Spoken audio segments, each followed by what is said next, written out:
Ela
disse para Virgínia e o Zé Felipe tomarem muito cuidado com a data 29 de janeiro.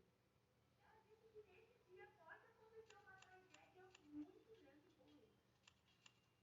Pessoal, essa noite eu tive uma intuição e uma visão, tá? Que eu quero que vocês marquem esse vídeo também. E vocês marquem a Virgínia. Eu sonhei, olha, nitidamente com essa mulher chorando.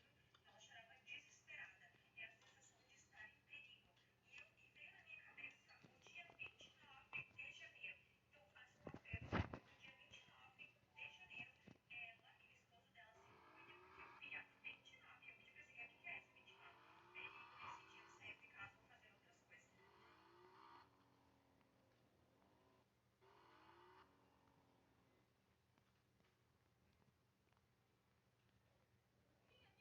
contou hoje que está completamente apaixonada por um menino que ele tem várias qualidades e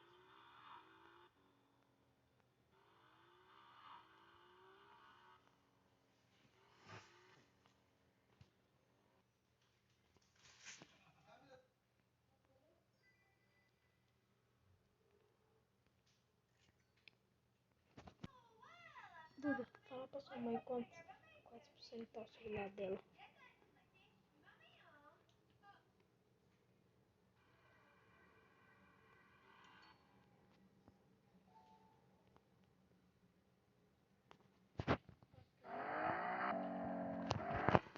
Então, de mandar também vai ficar.